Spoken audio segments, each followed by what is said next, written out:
성령이 아시아에서 말씀을 전하지 못하게 하시거늘 그들이 부르기아와 갈라디아 땅으로 다녀가 무시아 앞에 이르러 비두니아로 가고자 했으되 예수의 영이 허락하지 아니하시는지라.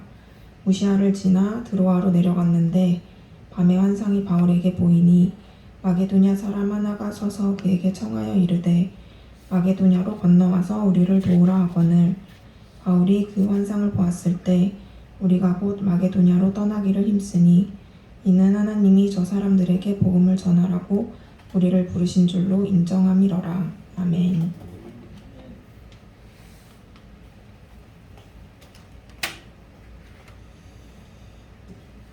성경의 많은 부분이 세번역에 이해하기 쉽게 되었는데 오늘 본문은 세번역에서 번역이 조금 아쉬운 부분이 있어서 개역개정판을 같이 봤습니다. 오늘 본문 배경이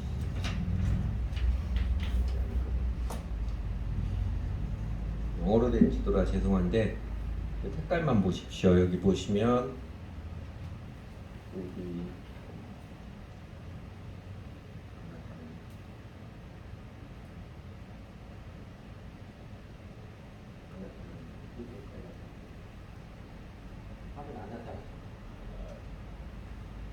먹어버리는 것 같아요. 그 아시아 지역이 저렇게 좀 광범위합니다. 사실은 저기 지금 이제 터키 땅이죠. 저 부분을 아나톨리아 반도라고 그러지요. 그전에는 처음에는 저 아나톨리아 반도 전체를 아시아라고 했다가 그 다음에 아시아가 지금 뭐 동쪽 끝 우리나라까지 다 아시아니까 여기로 저는 이제 소아시아라고 불렀고 더 좁혀서는 지금 저쪽에 노란 부분 보이는 거예요. 아시아 그 지역이 아시아가 좀 크고 갈라디아 지역이 이렇게 녹색으로 좀 길쭉하고 그 다음에 오늘 그 본문에 나오는 부르기아는 굉장히 작습니다. 아시아하고 여기가 부르기아하고 굉장히 작은 지역이고 그래요. 저것만 보시고 그 다음에 이제 좀 더 보기 쉬운 지도를 보면 저렇게 되어 있는 것처럼 요걸 검정색 글씨는 도시 이름이고요. 마을 도시 이름이고 주홍색 글씨가 그 지역 이름입니다. 그래서 바울의 선교팀이 바울, 실라, 누가 그리고 루스드라에서 스카우트한 디모데까지 이 바울의 선교팀이 이전에 1차 전도 때 세웠던 교회들을 방문해서 형제들의 믿음 가운데 굳게 서 있도록 격려하고자 목적으로 이 아시아 지역으로 가는 루스드라에서 아시아 지역으로 가는 남쪽 길 이게 주 통로였습니다. 가게 됐는데 성령님께서 예수님의 영이 허락하지 않았습니다. 성령이 막으시고 예수의 영이 허락하지 않았다는 게 어떤 것인지 오늘 본문에 구체적으로 설명이 나와 있지 않지만 여러 가지로 해석 가능한데 한 가지로 단정할 수는 없는데 저 믿는 사람들의 경험으로 추정컨대 이상하게 일이 꼬이는 게 반복되는 그래서 자꾸 막히는 그때마다 이가 아닌가 어떤 느낌들이 들고 깨달음들이 반복되었던 것 같습니다. 그렇다고 한두 번 어렵다고 해도 금방 포기하고 이러는 건 아니지요. 근데 하여튼 그렇게 막혔습니다. 그래서 바울 선교팀은 아시아로 향하는 것보다는 조금 위쪽 그 부르기아하고 그 다음에 갈라디아 지방을 거치면서 복음을 전하고 그리고 아시아 약간 위쪽 무시아 지역에 이르렀을 때 더 북쪽이죠. 비두니아 쪽으로 가고자 했었는데 이것도 예수님의 영이 허락하지 않았습니다. 아마 바울팀은 복음을 전하고 교회를 세우는 지역을 요 아나톨리아 지역 반도 지역으로 생각했지 배를 타고 에게해를 건너서 유럽으로 갈 생각은 하지 않았던 것 같습니다. 무시아 지역 가까이에서 동쪽으로 가는 비두니아 가는 길이 막혀버리자 그들은 이제 마침내 드로아 도시에까지 이르렀습니다. 그 복음을 전하러 가는 자신들의 그 발걸음들을 성령님께서 거듭 간섭하시고 막으시자 아마 이 사람들의 마음에는 혹시 하나님께서 다른 뜻을 갖고 더 다르게 인도하시는지도 모르겠다 이런 느낌 충분히 들었겠지요. 아마 들었을 것인데 뭔지 모르겠지만 그래서 드로아에 이르렀을 때 밤에 바울에게 환상이 보였습니다. 마케도니아 사람 한 명이 나타나서 바울 앞에서 마케도니아로 건너와서 우리를 도와주십시오 말하는 것이었습니다. 그 환상을 보고 10절에 보면 그 개역 개정으로 주로 보겠습니다. 바울이 그 환상을 보았고 우리가 곧 마게도냐를 떠나기 힘쓰니 그랬는데 환상을 보자마자 마게도냐로 가자 한 게 아니고 바울이 환상을 보았지만 그다음 우리가 곧 마게도냐를 떠나기 힘들었다는 것처럼 바울 선교팀이 내가 이런 환상을 선명하게 봤는데 여기에 하나님 혹시 인도하실 뜻이 있을지 모르겠다 같이 논해서 다 같이 하나님 인도하시는 뜻이 그쪽인 모양이다. 그렇게 결론을 내리고 에게를 건너서 유럽으로 건너갔지요. 그래서 계획을 바꿔서 이제 배를 타고 마케도니아 유럽 쪽으로 갈 결정하였습니다. 마지막 10절에 뜨는 것처럼 이는 하나님이 저 사람들에게 복음을 전하라 우리를 부르시 인정함이라 했던 것처럼 바울의 그 환상을 하나님께서 자신들의 발걸음을 마케도니아 사람에게 이끄시는 것으로 그들은 믿음으로 받아들였기 때문에 그렇습니다. 세 번역에는 확신하였기 때문이라고 그러고 그 다음에 개역개정에는 인정함이라고 그러고 공동번역에 보면 믿었기 때문이다 이렇게 되어 있습니다. 이 이야기는 유명한 이야기지요. 제가 이 사람의 이름은 확인이 안 됐는데 제 기억에 아놀드 토임이라고 하는데 확실하지 않아서 제가 인용을 못했는데 아무리 확인해도 인터넷에서 확인을 못했어요. 이 결정이 인류의 역사를 바꾼 결정적인 환상이라고 표현하기도 했습니다. 왜냐하면 이때 바울을 통해서 복음이 서쪽으로 행진함에 따라서 결국은 복음을 받아들인 민족, 그 나라들이 세계 역사의 중심을 이루었기 때문에 그렇습니다. 로마, 유럽 국가들, 그 다음에 영국, 미국, 그리고 지금 확실히 복음이 더 서쪽으로 옮겨와서 태평양 넘어 한국, 중국, 일본에 증거되고 있고 이 동아시아 세 나라가 세상의 중심 국가들로 점점 부상하고 있고 그리고 그 가운데 이전의 역사처럼 복음을 제일 잘 받아들인 나라 과연 대한민국이 하나님의 은혜를 입어서 세상의 중심 국가를 부상할 것인가?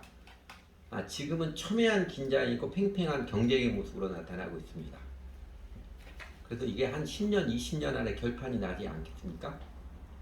한국, 중국, 일본 세 나라 중에 어느 나라가 온 세상의 중심 국가를 부상할지 정치 경제적으로 큰 나라가 아니라 사상과 문화에서 하나님의 은혜를 입어서 그 아름다운 사상과 문화에 영향을 미치는 나라가 어느 나라가 될지 그리고 복음을 증거하는 선교의 바톤을 이어받는 나라가 어느 나라가 될지 매우 중요한 때입니다. 중국은 공산주의고 일본은 예수민단 매우 적어서 한국밖에 없다 그럴지 모르겠지만 중국의 지하교회 성도들을 여러분 이야기를 들어보시고 소식을 들어보다 알겠지만 그들의 신앙은 대한민국의 나이론 그리스도인들과는 나이론 교회 다니는 사람은 비할 바 못합니다. 그들은 핍박 가운데 성장한 그리스도인들이라 주님을 향한 사랑의 마음이 가히 출중하다고 볼 수 있습니다. 대한민국 교회에 그 선교의 바람이 불어서 80년대 중반부터 선교의 바람이 불어서 선교한국 제1회대가 1988년에 열렸지요. 90년대, 2000년대에는 한국이 세계에서 선교사를 파송하는 제 두 번째로 많은 국가였습니다. 압도적으로 미국이 많았고 그 다음에 한국이 마침내 캐나다 2등이었던 캐나다를 제치고 많은 나라가 되었습니다. 그런데 이것 또한 급속히 쇠퇴를 하였습니다. 이번 주 중에 어느 선교사님 만나서 잠깐 그주하는데 20대, 30대 선교사로 나가는 비율이 지금 14% 정도밖에 안 된대요. 10명 중에 해외로 나간 선교사 중에 20대, 30대 젊은 선교사로 나가는 사람들이 1.5명. 대부분은 은퇴한 나이 든 사람들이 선교사로 나간다고 그러더라고요. 실제적으로 또 선교사로 나가는 인원도 절대적으로 줄을 거예요.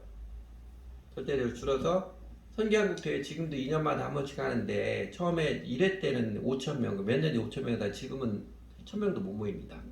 600명, 700명밖에 안 모여요. 해외 선교로 확장 영역보다 더 중요한 것은요.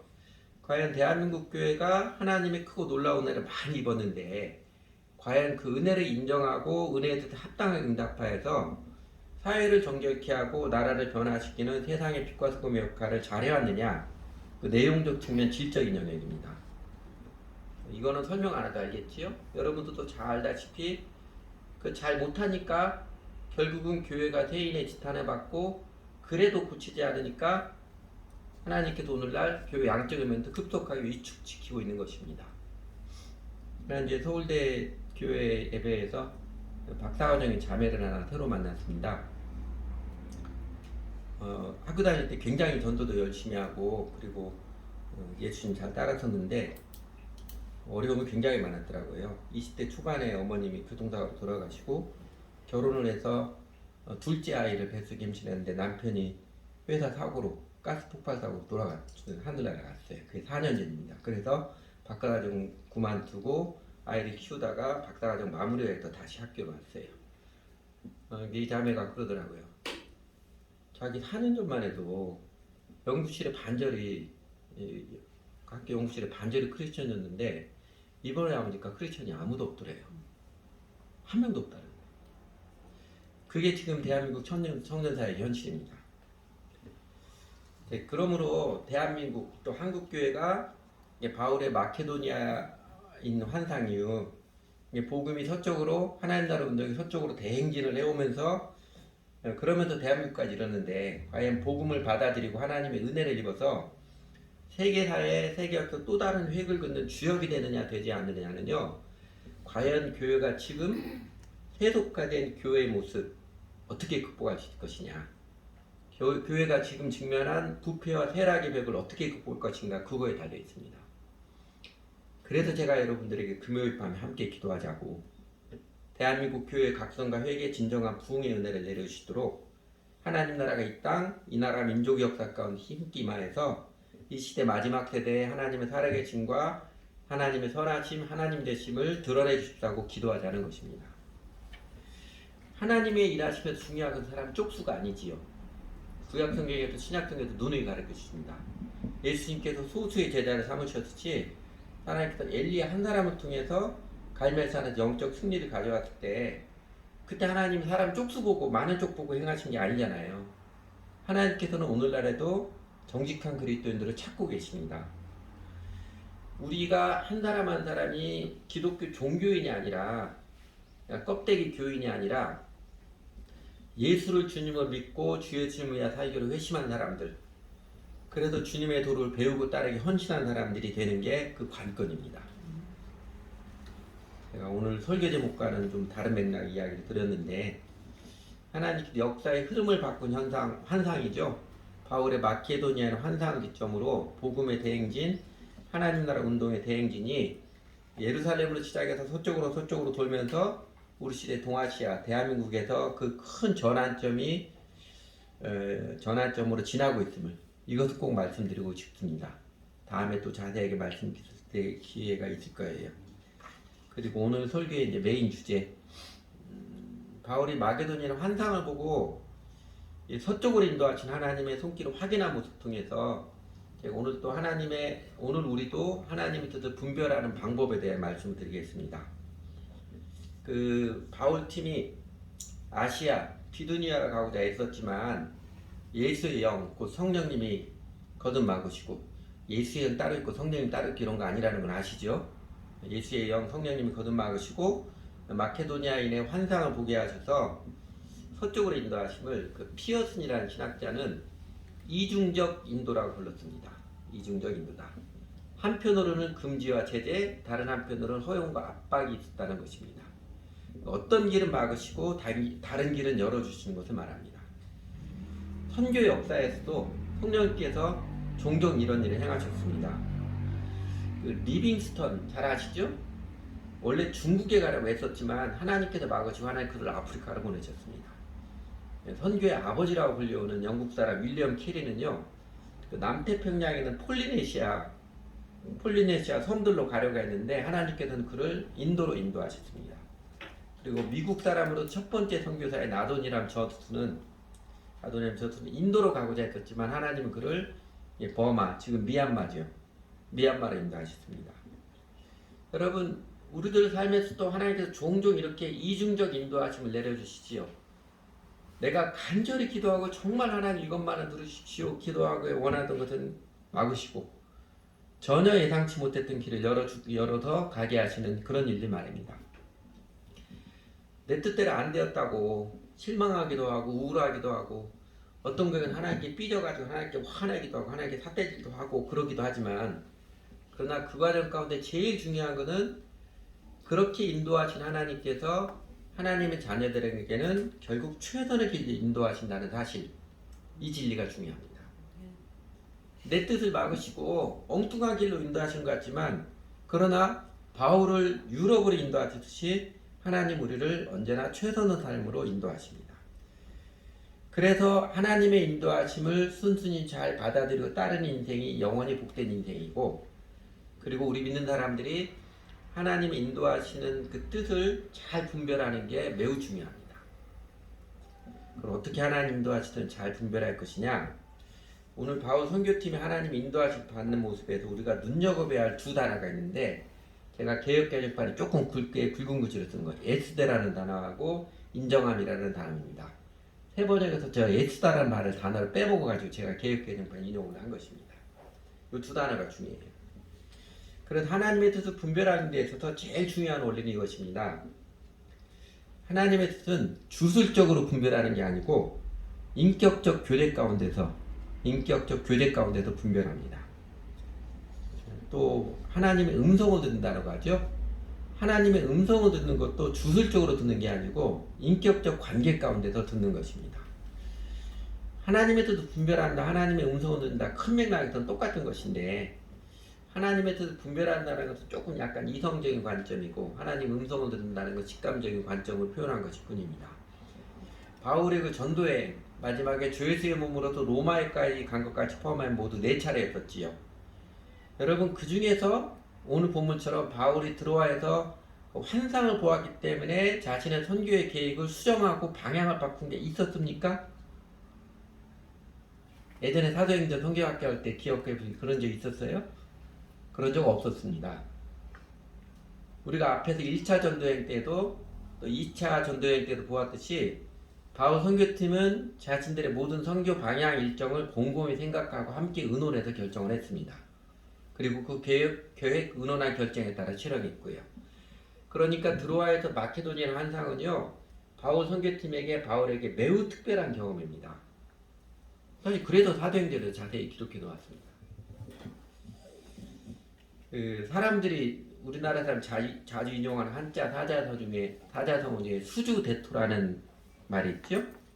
원래 중국 고전 한비자 그 오두편에 나오는 말인데, 기다릴 수 그루터기 주 지킬 수 그루터기 주 기다릴 때 토끼토 이런데, 여러분 다 뜻 알고 계신 것처럼 어느 농부가 열심히 밭을 갈고 있는데 갑자기 토끼 한 마리가 막 뛰어가다가 나무 그릇에 탁 부딪혀서 죽어버렸어요.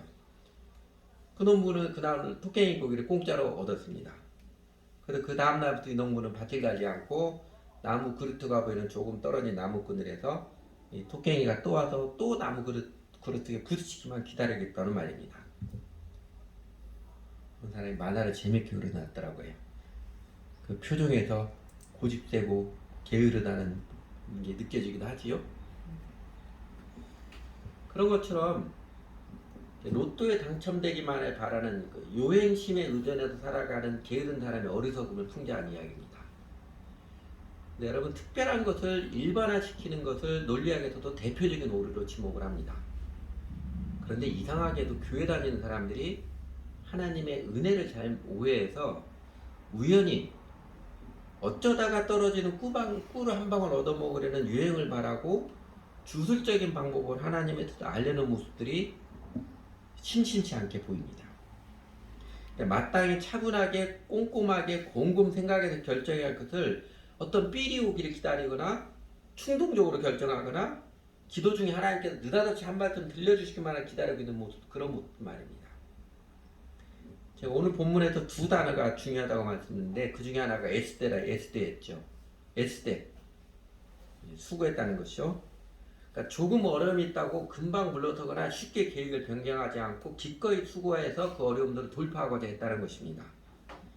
여러분, 우리 앞에도 봤던 예루살렘 교회에서도 은혜의 복음이 하나님의 진리다, 이거 확정할 때 어떻게 했어요? 다 같이 하나님의 음성 들읍시다, 기도회 가서 하나님의 음성 들려진다, 아니죠? 서로 의논하고 회의를 통해서 결정을 했습니다. 안디옥 교회에서 성령 하나님이 느닷없이 바울과 바나바를 따로 세우라 그렇게 말씀하셨지만, 그 말씀에 따라서 선교지를 정하고 일정을 잡고 하는 그들이 차분히 생각하고 서로 의논해서 결정한 것입니다. 심지어 바울과 바나바가 심하게 다퉈서 갈라서게 된 것도 왜 그래요? 선교 계획 세우다가 선교 계획과 의견이 안 맞아서 일어난 일이잖아요. 그런 것처럼 바울 선교팀은 자신들의 모든 선교 방향을 의논해서 계획했으며 매 걸음 옮길 때마다 어려움이 있다고 금방 움츠러들고 포기하지 않고 애써서 돌파하고자 했었습니다. 환상이 보여지기를, 느닷없이 들려진 음성이 있기를, 이런 것만을 기다리고 앉아있지 않았습니다. 어쩌다 마음에 삐리온 충동을 하나님의 음성이라 우기고 그러지도 않았습니다. 하나님의 뜻은 주술적인 방법이 아니라 인격적인 교제 가운데도 분별합니다. 인격적인 교제는 뭐예요? 인격 특성이 지정이잖아요. 서로 사랑하는 관계 가운데 솔직한 마음, 생각을 나누며 사귀는 관계를 말합니다. 그리고 오늘 본문에서 또 하나 주목해야 될 기억해야 될 단어가 인정함이라 요 단어인데, 이 단어 원래 헬라 원어로는 이런 뭐 그냥 기억을 하지 마시오. 신비자조라는 단어입니다. 신비자조라는 단어인데 원래 그 뜻은 모으다, 한 마음으로 종합하다, 다양한 자료들로부터 어떤 것을 추론해다, 이런 뜻입니다. 함께 모여서 의견을 도출해서 결론을 내리는 그것을 말합니다. 그러니까 바울 선교팀은 복음을 전하고 전에 믿었던 형제들 견고하게 세워주려고 소아시아 지역을 다니기로 계획을 세우고 이런저런 어려움이 있어도 쉽게 포기하지 않고 애써서 돌파를 했었는데 계속 막히는 중에 바울이 건너와서 우리를 도우라, 이 마케도니아의 환상을 보고 선교팀에게 의논을 해서 이것은 하나님께서 우리의 방향을 수정하라는 뜻으로 받아들이고 인정을 하고 그렇게 확신하고 결론을 내렸다는 것입니다. 그러니까 정상적으로 곰곰이 생각하고 하나님 앞에서 곰곰이 생각하고 팀 같으면 같이 대화하고 결론을 내려서 그렇게 하나님의 뜻을 분별하는 것이지, 주술적으로 전혀 엉뚱하고도 주술적으로 이상한 현상이 나타나게 바라는 것은 그건 미신입니다. 그럼 우리가 예수님의 자녀로서 예수님의 제자로 살아가면서 진로를 결정하거나 배우자를 선택하고 결정하거나 어디로 이사를 가야 할 것인가, 심지어 교회로 옮겨야 되는가, 이런 결정하는 데까지 중요한 지침은요, 그러니까 주술적인 방법에 혹하지 말고 주 하나님과 인격적인 사귐, 주 하나님과 관계 가운데서 지정이 인격적으로 하나님의 뜻을 분별하라는 것입니다. 그리고 그렇게 우리를 최선의 삶에 인도하시는 하나님의 뜻을 인격적 관계 가운데 잘 분별하기 위해서 우리가 기억해야 될 매우 중요한 성경 구절이 3개가 있습니다. 첫째는 지난주일에도 보았던 히브리서 5장 14절입니다. 히브리서 5장 14절. 어느 성경 번역인지는 잘 모르겠지만, 그러나 단단한 음식은 성숙한 사람의 것입니다. 그들은 끊임없는 훈련으로 연단된 분별력을 지니고 있어 선과 악을 분별할 줄 아는 사람들입니다. 영적으로 성숙한 사람의 특징이 뭐가 옳은 것이고 뭐가 잘못된 것을 잘 분별할 줄 아는 그 분별력이 연단된 사람들. 그 연단이 어떻게 된다고요? 끊임없는 훈련을 통해서, 배움의 훈련을 통해서 되어집니다. 그러니까 지난주에도 말씀드린 것처럼 사람은 태생적으로 선악과 따먹은 죄인은 자기중심적으로 생각해서 내가 좋으면 이게 선이고 내가 지금 악으로만 판단하는데, 그 틀을 벗어나서 이제는 그리스도 중심으로 하나님 중심으로 올바르게 분별할 줄 아는 그 분별력이 연단되어지는 성숙한 사람의 특징입니다. 그 영적인 분별력, 올바른 분별력을 잘 배우고 익혀서 성숙해 가야 한다는 것입니다. 그래야 하나님도 잘 분별해요. 그러면 이런 영적 성숙을 어떻게 이루어갈 것이냐, 올바른 분별을 어떻게 키워갈 것이냐 가르쳐주는, 이거를 가르치는 두 번째로 중요한 말씀이 제가 여러분들에게 누누이 강조하는 로마서 12장 2절 말씀입니다. 두 번째 말 로마서 12장이에요. 너는 이 세대를 본받지 말고 즉 마음을 새롭게 함으로 변화를 받아 하나님의 선하시고 기뻐하시고 온전한 뜻이 무엇인지 분별하도록 가라 그랬는데, 저때 그 마음이 뭐라고 했는지 기억나세요? 제가 최근에만 이 마음이라는 해설을 설교 동안 한 10번을 했을 거예요. 한 2, 3년 때. 근데 이렇게 한 번 설교 듣는 거하고 여러분 직접 공부하고 암송하는 그 차이가, 한 번 공부하고 암송하면 안 잊어버립니다. 근데 듣는 거 그때는 들어도요 잘 잊어버립니다. 그래서 여러분들이 공부도 하고 암송도 하고 그러라는 것입니다. 요 마음, 심장이 아니라 마인드라는 거 기억하시죠? 생각나요? 헬라어로 카르디가 아니라 누스다. 이성이다. 가치관이라는 기억하시죠? 그러니까 이 뜻이 뭐냐면요. 너희는 이 세대를 본받지 말고 세상 사람들이 생각하고 세상대로 흘러가는 대로 생각하지 말고 가치관을 새롭게 해서 성경적 가치관을 잘 새롭게 하면 그래서 변화를 받아서 그 새롭게 된 가치관으로서 매 삶의 순간순간마다 하나님 뜻이 무엇인지 분별하라는 것입니다. 뒤집어 이야기하면 내 삶의 진로를 결정할 때, 결혼 배우자를 결정할 때, 뭐 이사를 결정할 때, 크고자를 결정해서 하나님 뜻이 무엇인가 잘 결정하는 뭐가 있어야 돼요? 길을 쓰고 기도하고 금식과 기도해도 되어지는 게 아니고요. 그 이전에 성경적 가치관이 잘 세워져야 됩니다. 내 생각하는 마인드가 하나님 기준으로 잘 세워져야 하나님 뜻을 잘 분별할 수가 있어요. 그러니까 성경적 사상으로 내 가치관이 바르게 잘 세워져야 어떤 삶의 정황에서도 하나님의 뜻을 잘 분별할 수 있습니다. 그러면 하나 더 나아가서 어떻게 내가 세상의 가치관을 더 잘 벗어버리고 성경적인 마음, 성경적인 가치관으로 변화될 것인가? 셋째로 중요한 말씀 뭐예요? 요거는 그냥 넘어가고요. 생각이 새로워짐으로 변화돼 이게 중요하다는 거고, 세 번째로 중요한 말씀은 요한복음 8장 31절 32절입니다. 그러므로 예수께서 자기를 믿은 유대인들에게 이르시되 너희가 내 말에 거하면 참으로 내 제자가 되고 진리를 알지니 진리가 너희를 자유롭게 하리라. 자기를 믿은 유대인들에게 이르시되 너희가 내 말에 거하면 예수님의 말씀으로 가치관이 잘 세워지면 그러는데, 내 말에 거한다는 거 다르게 말하면 너희가 예수 그리스도를 나의 예수를 그리스도를 믿었으니까 이제부터는 나의 가르침을 잘 배우고 따라라. 잘 배우고 익히라는 것이죠. 그러니까 듣기만 해서는 자기 것 되지 않습니다. 여러분 스스로 예습도 하고 매일 큐티도 하고 그리고 암송도 하고 성경학 시간에 서로 나눔도 하고 그래야 내 것이 됩니다. 안 그러면요, 설교 한번 일주일에 한번 듣는 거 한번 10년 다녀도요 하나도 안 변해요. 예전에 옛사람 그대로 똑같이 살아갑니다. 그래서 제가 여러분들이 우리 교회 사람들에게 그렇게 의무적으로 성경학교 나와야 되고 예수 믿는 걸 이래야 됩니다. 교회기도 참여해야 됩니다. 강조하는 게 그래서 그럽니다. 아마 이번에 그 6월달에 브리치 실습 집에서 연습해 본 사람은 알 것이에요. 복음 뭐 대충 들어서 알고 있는 것 같은데 내가 정말로 알고 있어서 다른 사람들에게 말할 수 있냐, 그 얼마나 큰 차이가 있는지를 집에서 연습해 본 사람은 알 거예요. 그러니까 잘 배우고 익히는 과정이 없이 설교 듣기만 하는 것으로는 예수를 믿는다고 하지만 사실 재미도 없고요, 되는 일도 없고 지지부진해서 별 볼 일 없는 인생 그 책밖에 못 벗어납니다. 기독교의 영성은 가르침과 배움의 영성입니다. 그냥 종교의식 한번 참여해가지고 복받는 그 사이비 샤머니즘 영성이 아니에요. 가르침과 배움 영성입니다. 일상의 삶 전체에서 내가 어떻게 살 것인가, 하나님 뜻을 배우고 따라서 이 교회당 또 뭐 영적인 집회뿐만이 아니라 일상생활 어디에서도 주 하나님께서 함께 해주시는 은혜와 능력을 누리며 살아가는 그 가르침과 배움을 통해서 누리는 생활 영성입니다. 좀 험하게 표현하면 주술적 광란이나 신비적 대환장 파티 이런 건 기독교 영성 아니에요. 이건 이방 종교의 특징입니다. 그래서 구약 성경 보면 어미 금하지요. 하나님은 어미 금한 것입니다. 그래서 오늘날 대한민국 교회 안에도 주술적 이방 종교적 그 미스티시즘이 많이 침투된 것은 참 유감스러운 현상이고, 그래서 저희가 하나님의 말씀 앞에서 각성과 회개, 진정한 부흥을 저희가 기도하고 추구하는 바입니다. 나를 따르라. 나의 멍에를 배우고 내게 배우라. 가르쳐 지키게 하라.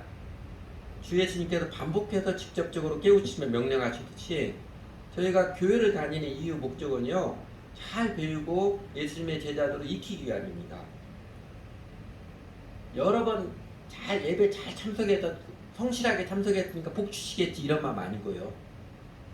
교회 생활하면서 예수님의 도를 잘 배우고 익혀서 그래서 일상의 삶 가운데서 하나님 함께 하시는 더 체험하게 합니다. 그래서 여러분 잘 배우고 영적 훈련을 받는 사람이 되든지 아니면 이제 잘 배우고 익혀서 이제는 가르치는 사람이 되든지 그 가르침과 배움의 영성 추구에 여러분 온전히 참여하시기 바랍니다. 그래서 하나님의 뜻을 잘 분별하고 그 뜻 따라서 우리 심령을 자유케 하는 은총, 언제나 마음을 강하고 담대하게 지켜준 능력, 그리고 삶의 길목마다 희한하게 도와주시는 하나님의 복의 손길들 모두 누리며 살아가시기를 바랍니다. 히브리서 5장 14절, 로마서 12장 2절, 요한복음 8장 31절, 32절 이 세 말씀 통해서 예수님의 도를 잘 배우고 익혀서 올바른 정신, 올바른 가치관을 잘 세워서 연단된 분별력을 지녀야 우리 삶의 어떤 정황에서 하나님의 뜻을 잘 분별할 수 있습니다. 그 중요한 걸 말씀드렸는데 요 세 말씀에 대전제가 하나 있습니다. 로마서 12장 2절이나 요한복음 8장 31절, 32절에 대전제가 있습니다. 로마서 12장 2절 앞에 1절에서 무슨 말씀 가르쳐주죠? 그 말씀이죠. 그러므로 형제들아 내가 하나님의 모든 자비하심으로 너희를 권하노니 너희 몸을 하나님 기뻐하시는 거룩한 산 제물로 드리라. 이는 너희가 드릴 영적 예물이라. 그리고 그 다음에서 너희는 이 태도를 본받지 말고 그렇게 너희 자신을 하나님 기뻐하시는 거룩한 한 제물로 드렸으면 이제 이 세대를 본받지 말고 마음을 새롭게 해서 성경적 가치관을 잘 세우십시오. 그런 건데 우리 교인들 로마서 12장 1절 이 말씀이 신학교가라거나 선교사되라는 헌신을 강조하는 말씀이 아니라는 거 아시죠? 물론 내 헌신은 헌신입니다. 헌신인데 이 헌신이 신학교가라거나 선교사되는 그런 말씀이 아니라는 걸 아시죠? 이거는 예수를 믿으라는 말씀입니다. 예수를 믿는 것을 가르치는 말씀입니다. 왜냐하면 예수 믿는 것 자체가 예수님께 헌신하는 것입니다. 그리고 요한복음 8장 31절에서도 그러므로 자기를 믿은 유대인들에게 했던 것처럼 예수님을 그리스도로 믿기로 결심한 유대인들에게 너희가 잘 배워서 내 말에 거하여서 그래서 진리를 알고 진리가 자유케 하는 경험을 했던 것처럼 하나님의 뜻을 잘 분별하여서 바울처럼 하나님의 은총과 권능으로 함께 하시면 신나게 누리며 살아가는 대전제가 뭐예요? 내가 예수님을 주님으로 있는 관계예요. 내가 정말로 예수님을 주님으로 있는 관계예요. 교회당 안에는 예수를 믿는 사람하고 자신이 예수를 믿고 있다고 믿는 사람하고 두 부류가 있다. 루마니아의 순교자 리처드 범브란트 목사님의 말처럼 무슨 뜻인지 알겠어요? 예수를 믿는 사람하고 자신이 예수를 믿고 있다고 믿고 있는 사람하고 그냥 교회 다니고 있으니까 일요일날 예배를 안 빠지고 들고 있으니까 내가 예수를 믿는다고 믿고 있는 그 환상과 착각을 깨야 됩니다. 그리고 정말로 예수님을 주님으로 믿는 저는 이제는 예수 위에 살아가는 사람입니다. 이 고백을 어느 사람 앞에서도 교회 형제단뿐만 아니라 세상 사람 앞에서 저는 이제 예수 위에 살아가는 사람입니다. 이 고백을 드릴 만큼 예수님께 내 인생을 드리는 헌신하고 그래서 예수님을 잘 배우고 예수 위에 살아가고자 하는 예수님과 정직한 관계의 회심이 그게 대전제입니다. 여러분에게는 그 회심이 있었는지요? 나는 이제 정말 예수님에 살아가겠습니다. 이 진정한 회심이 있었는지요? 이렇게 예수님을 주님으로 온전히 믿어서 헌신적으로 주님의 도를 배우고 익혀서 마음 가치관을 새롭게 정립하고 그래서 매 상황마다 이제 잘 생각하고 주님과 교제하면서 좋은 결정들을 내리고 실행하는 인격적으로 주님의 뜻을 분별할 줄 아는 연단된 분별력을 갖추고 구사하며 살아가는 제자들에게 하나님께서는 필요하다 싶으면 오늘 바울에게처럼 환상을 보여주시거나 음성을 들려주시거나 특별하게 인도하신 손길도 베풀어 주십니다. 앞에도 말씀드렸듯이 바울의 마케도니아의 환상 경험이 아주 특별한 경험입니다. 그래서 우리가 추구할 것은 어쩌다 보이는 환상이 아니에요. 어쩌다 보이는 신비적인 또 초자연적인 또 그것이 분명히 하나님께서 내려준 것처럼 그거 우리가 추구해야 되는 건 아닙니다. 바울 선교팀이 예수님께 헌신해서 예수님을 살아가고 그들이 잘 생각하고 함께 의논해서 그 삶의 길, 사역의 길을 결정하고 계획하고 애써서 실행하듯이 우리가 추구해서 주 예수님께 헌신하여서 올바른 가치관으로 잘 생각해서 우리 인생을 어떻게 살아갈 것인가, 어떻게 주님을 따르며 주님을 섬기며 살아갈 것인가 이렇게 결정을 하고 애써서 추구하고 따르는 그렇게 주 예수님께 헌신하여 인격적으로 동행하는 삶입니다. 그리고 여러분 간혹 하나님께서 그렇게 살아가는데 아주 특별하게 신비적이고 초자연적으로 음성을 들려주시거나 환상을 보게 하시게 하는 것도요. 사도행전에서 보면 매우 짧고 간결하지요. 건너와서 우리를 도우라. 베드로에게 잡아먹으라. 바울에게 네가 황제 앞에 서리라. 바울 담배 아무도 죽지 않는다. 아주 촌철살인 딱 한마디 하시더라고요. 여러분들은 그런 경험을 듣겠지만 제 경험으로도 성령님께서 가끔 직접적으로 음성을 들려주실 때 있습니다. 매우 짧고 명확합니다. 뭐가 좋으냐? 너는 누구를 기다리니? 너는 누굴 믿고 사역할래? 그래도 안 된다. 딱 한마디 해주시더라고요. 근데 그 한마디가 박혀요. 그래 여러분, 사도행전의 기록이나 신약성경 기록에도 보면 제자들, 뭐 사도들뿐만 아니라 신자들, 제자들이 성령 하나님께서 직접적으로 음성을 달라고, 음성을 들려달라고 갑자기 아무것도 안 하고 가만히 서 있거나, 성령 하나님께서 음성을 들려달라고 신비적인 기적을 때려써서 기도하거나 그런 기록 없습니다. 기적과 표사가 많이 나타났지만 교회 제자들이요, 하나님 우리에게 기적과 표사를 내려주시고 그렇게 기도한 적은 없었어요. 모두가 다 신자들이 하나님과 인격적인 교제를 친밀하게 행하며 주 하나님께 동행하는 사람들 가운데 하나님께서 보시기에 필요하다 싶으면 그냥 느닷없이 찾아와셔서 신비적으로 말씀해 주시기도 하시고 환상을 보여주시기도 하시고 꿈에도 나타나 주시기도 하시고 갑자기 투자적인 능력을 베푸시고 그러기도 하셨습니다. 그래서 우리가 추구할 것은 친밀적인 환상이 아니고요, 주 하나님과 친밀하게 교제하면서 사는 생활, 하나님과 동행하는 삶을 세워가는 것이 절대적으로 중요합니다. 예수님을 주님으로 올바르게 관계를 맺고 그 다음에 교회를 통해서 잘 배워서 마음을 새롭게 하는 올바른 가치관을 잘 세워서 그리고 주님과 동행하며 살아가면 삶의 여러 모습 가운데서도 건강한 지성을 사용해서 연단된 분별력을 하나님께서 쉽게 분별할 수 있습니다. 하나님께서 쉽게 분별한다는 게 아주 간단하게 된다 뭐 이런 것만 하는데요, 오리무중에 빠지거나 그런 건 아니에요. 근데 하나님과 동행도 없고 안에 주님과 관계도 명확하지 않고 여전히 마음속은 세상적 가치관이 똑같이 있고 하나님과 동행하는 관계도 없는데 막상 일이 부딪혀서 하나님 뜻이 어딨냐고 물어보고 하면 하나님 뜻이 보여지나요? 더 복잡해지지 않나요? 여담으로 농담으로 그럽니다. 하나님 김치찌개 먹을까요? 된장찌개 먹을까요? 뭐 이런 거 가지고 하나님 기도한다고 하나님 뭐라고 들릴 것 같아요? 이 가끔은 그 개그스러운 하나님께서 그냥 금식해라 이렇게 말씀하실 것 같아요. 여러분, 우리 모두도 예수님을 주님으로 믿어서 온전히 믿어서 이제는 예수를 위해 사는 인생 목적을 명확하게 세우고 예수님의 도를 잘 배우해서 올바른 가치관, 성경적 가치관을 든든히 세우고 날마다 주님과 인격적으로 교제 동행하여서 아주 복잡한 세상, 어떤 때는 내 인생이 꼬인 것 같은 삶의 상황에서도 하나님의 뜻을 잘 알고 기쁘게 따르며 그 가운데 하나님께서 친히 동행해 주시고 정말 다양한 모습으로 은총과 권능을 베풀어 주시는 그 살아계심을 체험하여서 아주 신바람나게 멋지게 사는 인생, 영생을 누린 인생을 다 같이 살아갔으면 좋겠습니다. 기도하지요.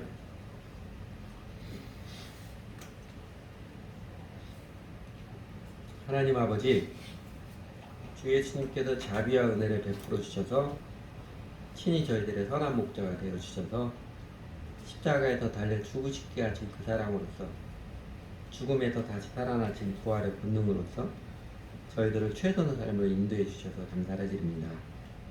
저희가 무엇이간데 만유의 주이신 예수님께서 저희의 주인이 친히 되어 주셔서 저희가 주님의 말씀을 듣고 주님께 저희 마음을 고백드리며 주님과 교제하며 사는 특권을 허락해 주시고 그리고 저희들 데리고 다니시기 만만치 않으실 텐데 그래도 저희와 동행해 주시는 은총을 내려주셔서 정말 감사를 드립니다. 저에게 교회 공동체를 통해서 또 개인적으로는 성경 말씀 앞에 서고 기도드리는 그 시간들을 통해서 저희가 세상을 본받지 않고 세상을, 다른 사람들을, 또 저희 자신을, 그리고 역사와 미래를 똑바로 바라볼 수 있는 올바른 생각, 바른 가치관을 점점점 가르쳐 주시고 새겨 주셔서 감사를 드립니다. 주님 알아가고 주님을 배워가면서 진리가 뭐고 진리가 주는 자유함이 무엇인지 깨우쳐 주시고 작은 가슴이지만 체험하며 알아가는 신바람을 경험해 주셔서 감사를 드립니다. 하나님께서 환상을 통해서 바울의 인생을 정말 놀랍게 인도하셨듯이 종종은 저희들에게도 저희들이 간절히 매달리는 길을 막으시기도 하시고 저는 생각지 못했던 길을 열어주시기도 하시는 그 다양한 섭리의 손길을 통해서 저희를 결국은 최선의 삶을 인도하셔서 저희를 감격하게 하시며 저희의 삶을 영원토록 가치 있는 인생이 되도록 이끌어 주셔서 감사를 드립니다. 하나님, 그럼에도 불구하고 저는 얼마나 많이 또 오래도록 주님의 도를 배우려고 하지 않고 심지어 교회에서도 내 잘난 척하고 싶어하고 여전히 내 판단, 내 개똥 철학을 창피한 줄도 모르고 고집하며 내세우며 그렇게 살아가는 못난 세월을 얼마나 많이 보냈었는지요. 예수를 믿는다고 하면서도 주님의 도를 배우고 따르기에는 조금도 갑질을 하지 않으려고 하고 내 생각 판단을 내려놓고 주님을 따르기는 완강히 거부하며 일요일에 예배 한번 참여하면 다 한 것처럼 그렇게 여기는 고집 얼마나 부려왔었는지요. 그게 진짜 어리석은 짓일지도 모르고 때로는 알면서도 여전히 뭉개고 있으면서 그 껍데기 모습 때문에 살아가는 심령에 하나님의 은혜가 없어서 괴롭고 공고하며 삶에서 되는 일도 없는 날들이 많음에도 여전히 자아를 고집하는 저희들의 어리석은 거만을 용서해 주십시오. 그렇게 좋으신 주님의 생명의 약속을 따라 예수님을 주님으로 모시고 주님과 교제하는 삶, 주님과 동행하는 삶을 잘 배우고 훈련해서 세우려고 하지 않고 또 우리는 얼마나 하나님 있는 것을 주술적으로 여기고 그냥 한두 번만에 하나님 뜻을 알아내려고 난리를 치기도 하는 그런 추한 모습도 반복하곤 했는지요. 하나님, 저희들의 게으름과 어리석음과 오만함 용서해 주십시오. 이제는 마음을 돌이켜서 우리 주 예수님을 바르게 믿고 따르며 살고 싶습니다. 하나님, 예수님을 위해 살기 원하오니 우리 주 예수님께서 이제는 제 삶의 온전히 주인이 되어주셔서 저희를 다스려 주십시오. 이제는 주님의 도를 잘 배워서 세상의 이름을 따르지 않고 마음 새롭게 하는 올바른 가치관, 올바른 정신이 바르고 강건하게 서는 은혜를 입고 싶습니다. 그래도 인생의 중요한 길목마다 순간순간마다 하나님의 선하신 온전하신 인도하신 뜻을 잘 분별할 줄 알고 기꺼이 순종하며 따르며 살고 싶습니다. 때로 저희들이 여전한 한계에 갇혀있을 때 주님께서 기가 막힌 손길로서 저희들의 마음 넓혀주시고 생명의 길을 인도하시는 그 은혜도 더욱더 체험하며 알고 싶습니다. 하나님 아버지, 저희들을 긍휼히 여겨주셔서 저희들을 받아주셔서 예수님이 친히 주인이 되어주시고 저희들을 잘 가르쳐주시고 훈련시켜 주셔서 저희로 주님과 동행하는 그 자유와 기쁨과 능력을 아는 제자들이 되게 해주십시오. 저희도 더욱더 기쁘게 주님을 증거하고 주님을 섬기는 남은 인생을 살고 싶습니다. 예수님 이름으로 기도드렸습니다.